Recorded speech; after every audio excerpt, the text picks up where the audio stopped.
Moray Verabotai, Shalom Uvracha. Ce Shabbat, on va lire Parashat Devarim.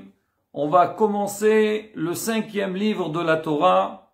Mais ce Shabbat, il s'appelle aussi Shabbat Hazon. Par rapport à l'Haftara qu'on va lire. Il y a beaucoup de minagim, nous notre minag, de lire Massag Hizayon. Mais quoi qu'il arrive, on l'appelle Shabbat Hazon parce qu'on parle du Hazon, donc de la prophétie, donc du prophète avec le peuple d'Israël par rapport, donc malheureusement, au Khurban, à la destruction du temple. On va parler de la paracha. Dans cette paracha, la Torah nous dit, Moshe Rabbeinu, il a regroupé le peuple d'Israël. C'était 5 semaines avant son décès, avant sa ptira, et Moshe Rabbeinu a transmis au peuple d'Israël tout l'historique qu'il y a eu dans le désert. Rashi sur place, il dit que Moshe Rabbeinu, il a eu une manière, il a transmis d'une manière très intelligente et très pédagogique pour le peuple d'Israël et prêt à l'écouter et s'améliorer. Alors nous aussi on dit que si on regarde bien la manière dans laquelle Moshe Rabbeinu il a parlé, c'est un grand message pour nous aujourd'hui. Comment, pour l'éducation de nos enfants, pour tout responsable qui il a besoin, il s'adresse à, que ce soit à ses élèves, à ses fidèles. Donc il y a une manière de transmettre pour que Bezrat Hashem, son message, il passe. On va essayer de prendre quelques exemples de la paracha que Moshe Rabbeinu il a utilisé pour transmettre, et nous aussi Bezrat Hashem, donc on apprendra à faire la même chose. La première des choses, la Torah nous dit Eila devarim shel Moshe ben Israël bamidbar. On dit c'est quoi bamidbar? C'est dans le désert. Mais Hachamim ils disent, il faut savoir, quand tu veux réprimander, fais attention, jamais réprimander en public. Tu prends le désert, donc on vient sur le côté, un endroit où il n'y a pas beaucoup de monde. Parce que quand tu vas venir réprimander une personne, tu le vois faire une bêtise, et toi tu commences à lui taper dessus, lui faire de la morale, il sera jamais prêt à t'écouter. Au contraire, il va essayer de se justifier. Pourquoi? Parce que toi tu lui dis tu as fauté, il va t'expliquer, non j'ai pas fauté. Ou même, il va t'expliquer ce que j'ai fait, c'était correct. Pourquoi il va faire ça? Peut-être il sait que c'est pas bien ce qu'il a fait, mais par rapport aux autres, pour que l'entourage ne dise pas regardez ce qu'il a fait. Mais quand tu le prends à l'écart, tu commences à lui parler, là il va reconnaître. Pourquoi il va se défendre? Il sait que toi tu as tout vu, il peut rien faire. Il va baisser sa tête, il va t'écouter. Là, c'est le message. Moshe Rabbeinu, plus que ça. Hachamim, ils disent pourquoi il a dit il colle Israël. Moshe Rabbeinu, il n'a pas pris, c'est vrai, il les a pris à l'écart, pas devant les autres nations. Alors maintenant, pourquoi Moshe, il a pris tout le clan d'Israël? Est-ce que tout le monde a fauté? Rachid a donné une explication, mais Hachamim explique aussi. Il dit, parce que quand tu vas réprimander des fois, tu vois quelqu'un, il a fauté, tu vas attendre un moment pour parler. Tu ne peux pas lui parler tout seul, tu vas lui parler par exemple dans une dracha. Alors quand il y a beaucoup de monde, lui, il ne va pas sentir que tu lui parles à lui. Il va comprendre que ça le concerne. Mais il va dire, le rab il est en train de parler, le prof il est en train de parler, il parle à tout le monde. Et moi j'ai compris ce qu'il a dit, c'est pas bien, et je vais me corriger. Mais si tu le vises, tu dis c'est pas bon, là, il va nier, il va pas vouloir t'écouter. Plus que ça.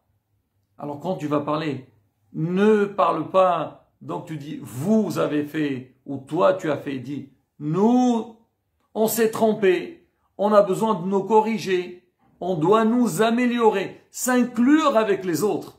Alors quand les autres, ils voient que même toi-même que tu es en train de donner, tu es en train de réprimander, tu reconnais qu'il y a lieu de se corriger, il y a lieu de faire des efforts. Tout le monde a envie d'avancer et de progresser. C'est ce qu'on a vu avec Moshe Rabbeinu.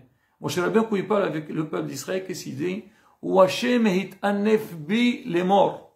Qui le Hashem, il s'est aussi énervé sur moi, était pas content de moi. C'est-à-dire, même moi, Moshe, que vous me voyez, je suis en train de vous réprimander, bah sachez que moi aussi j'ai besoin de me corriger. Et Baruch Hashem, j'ai fait les efforts nécessaires et Baruch Hashem, j'ai avancé.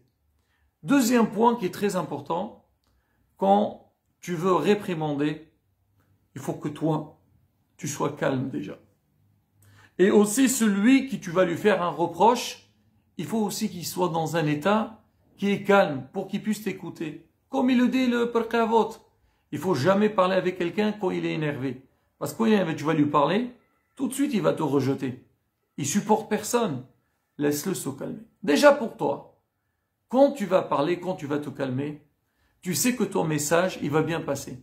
Parce que beaucoup de fois, quand on voit donc des scènes qui se passent devant nous, qui nous plaisent pas, et sur le champ, on veut crier, on veut corriger les autres, quelque part, il y a un petit peu des nerfs qui sont, il y a notre colère qui nous emporte, et le message peut-être il passe pas très bien. Non, calme-toi. Tu as géré la situation, tu as compris ce qui s'est passé, tu sais où il faut taper, où il faut fermer les yeux, et ton message il passe très bien. Par ailleurs, même celui à qui on va parler, comme on vient de dire, si tu veux lui parler quand il est énervé, il n'est pas prêt à t'écouter. On voit ça chez Moshe Rabbeinu. Moshe Rabbeinu, quand il était avec l'armée Israël, 40 ans dans le désert. C'est vrai, de temps en temps, il leur a parlé. Mais où on voit que Moshe Rabbeinu, il les a pris pour leur transmettre, pour qu'ils corrigent toutes les fautes qu'ils ont fait, à la fin, 7 semaines avant son décès, avant qu'il quitte le monde. Déjà, les événements sont passés et Moshe Rabbeinu, il s'est déjà calmé. Moshe Rabbeinu, il a vu que Baruch Hashem, il a réussi dans sa mission. Donc maintenant, c'est pas le temps de, comme on dit, de se plaindre. Non. Maintenant, on va être concret. On va dire les choses telles qu'elles sont. Le peuple d'Israël aussi. Là, ils sont face, ils sont à l'entrée de la terre d'Israël. Qu'est-ce qu'ils vont voir? Ils disent, regardez, Moshe Rabbeinu, regardez combien de bien il nous a fait. Il nous a pris pendant 40 ans, il nous a amenés. Là, vraiment, s'il nous parle, parce qu'il cherche notre bien. Et il faut aussi, des fois quand tu veux réprimander, essaye de montrer à la personne que tu t'adresses que tu l'aimes. Par exemple, tu lui montres toutes les bonnes choses que tu lui as fait. Il faut pas, il y a certains qui disent, ils viennent avec leurs enfants, et moi je t'ai fait, toi tu m'écoutes pas. L'enfant dit, oh, laisse-moi tranquille, tu m'as fait d'accord. Je grandirai, j'ai pas besoin de toi. Mais, il faut qu'il ressent, donc, les belles choses que tu lui as fait. Qu'il ressent que tu l'aimes. Comment dit la Torah? Après qu'il les a tapés, ils ont vu que tout ce que Moshe Rabbeinu il a fait, ils ont dit, ah, là c'est un vrai manhig, c'est un vrai chef, il veut notre bien. Il veut nous aider. Et eux aussi, ils sont bien maintenant. S'il aura parlé, le Rahim Makadosh, il dit, si Moshe Rabbeinu leur a parlé quand ils étaient dans le désert, ça veut dire en plein milieu de déplacement. Il dit, Nafsham Qasa. Ils étaient dégoûtés, ils étaient étouffés. C'était pas évident un déplacement dans le désert. Même qu'ils ont eu tout ce qu'il faut. Mais après tout, c'est difficile. Il va leur parler, Moshe, oui, s'il te plaît, Moshe, arrête de nous parler. Tu sais, c'est pas comme aujourd'hui les gens. S'il te plaît, tu vois aujourd'hui ce qui se passe dans le monde. Ne nous parle ni Torah, ni truc. Laisse-nous tranquille. Non, cher Ben. Une fois qu'il a avancé, on est à l'entrée d'Israël. Là, ils sont prêts à l'écouter. Hachamim continue, ils disent aussi, l'Arashi, il a dit tout au début de la paracha, quand tu vas réprimander, essaie en premier lieu de parler avec des remez, avec des signes. N'attaque pas direct. Tu dis, toi, vous avez fait le veau d'or. Vous étiez contrarié pour la main qu'on vous a donnée, sur l'eau, sur les mragli, non. Fais un remez. Il dit, oui, dit zahav. Au début de la paracha, on voit des noms. Il y a des noms, il parle des endroits qu'ils ont fauté. Moshe, il parle pas de la faute.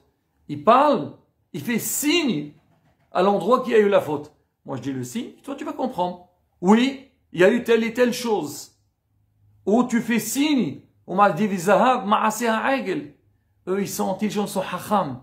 Ils ont vu en toi quelqu'un qui cherche leur bien et ils sont prêts à t'écouter. Mais faire très attention. Quand tu vas parler, Le Al-Sheikh HaKadosh, il dit, c'est vrai, tu dois faire des signes. Et ça arrive aussi des fois, même avec les enfants, ou même avec les fidèles à la synagogue. Toi, tu dis, bon, je veux pas attaquer très fort, je veux faire des signes. Tu essaies de voir. Si avec les signes, celui qui t'entend, il a compris, et tu vois qu'il a envie d'améliorer, arrête-toi là. N'avance pas. Ne l'embête pas plus. Parce qu'il a compris, il va avancer, et lui-même va venir vers toi, pour que toi, tu l'aides, comment avancer. Mais si tu vois, tu as fini, et tu as fait des signes, je ne sais pas un exemple, ne pas parler à la synagogue, tu vas pas dire, celui qui parle à Shemishmor, c'est très grave, il y a un grand péché. Tu parles à une petite histoire. Et tu as fini ton discours, il continue à parler. Là, il parle encore. Alors, là, tu peux taper. Pourquoi? Parce que ça marche pas avec lui. Le remez, ça marche pas. Mais pour commencer, il faut avec un remez, avec la douceur, indirectement. Et encore un point très important, la bataille, c'est quand tu veux réprimander à quelqu'un, ne le casse pas. Ne viens pas en premier tout de suite. Mais toi, tu vaux rien, toi. Chez Mishmor, toi, alors allez-nous. Ça arrive, on voit, tu es un nul. Tu sais pas ce que tu fais. Tu me fais honte devant les autres. Si Jaïd, tu l'as blâmé, tu l'as cassé, comment tu veux qu'il se relève? Ça, il te dit, moi, de toute façon, je vaux rien. Hein, tu sais, tout ce que je ferai, ça, jamais ça va te plaire. Mais commence, comme on dit, avec un doute. Remonte-lui ça, le moral. On a vu que Moshe Rabbeinu. Moshe parle avec l'Israël, il va les réprimander. Qu'est-ce qu'il dit? Yosef alechem kachem et le pe'amim. Oui, varachim Moshe de belachem. Mais des brachot de folie. Les gens, ils payent beaucoup d'argent pour mériter ces brachot-là. Regardez tout ce que j'ai donné. Ah, tu les as mis en valeur, tu les as bénis. Ah, ils ont vu que tu cherches leur bien. Là, ils sont prêts à t'écouter. Ça, c'est très important. La chose, c'est que montre-lui des fois, même si c'est pas vraiment ta faute, comme Baran Hida, il dit c'est quoi Bamidbar, le mot Bamidbar? Bamidbar, un rappel pour le Aïgel. En fait, Moshe Rabbeinu va dire, vous savez, je comprends, vous savez pourquoi vous avez fait le Aïgel? Parce que vous étiez dans des conditions très difficiles. Et en fait, quelqu'un d'autre, il aurait fait la même chose. C'est-à-dire, quelque part, faut pas trop culpabiliser la personne. Donne-lui l'impression que toi, tu le comprends. Et c'est pas vraiment de sa faute. Et lui, il va être hacham. Il va dire, tu vois comment il regarde? À la prochaine fois, je veux pas le décevoir. Et ben, Zatachem, je ferai le nécessaire. Et si Dieu veut, il sera très satisfait de moi. Et là, la bataille, ça c'est quelques points que nos sages, ils ont sortis de la parole de Moshe Rabbeinu avec l'Armée Israël. Et ça, Béhémet, c'est un grand message pour nous. Comme on a dit au début du Shiur, c'est avec nos enfants, savoir comment les ramener vers nous, leur donner de l'amour, qui sentent de eux-mêmes qu'on cherche leur bien, qu'on sera très très content de leur réussite.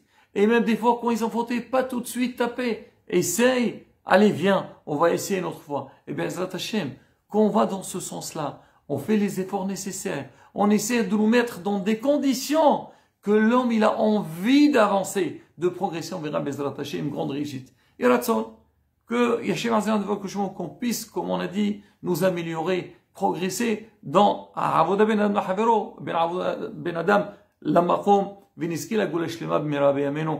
Amen, Kerason. Shabbat, Shalom, on vorach.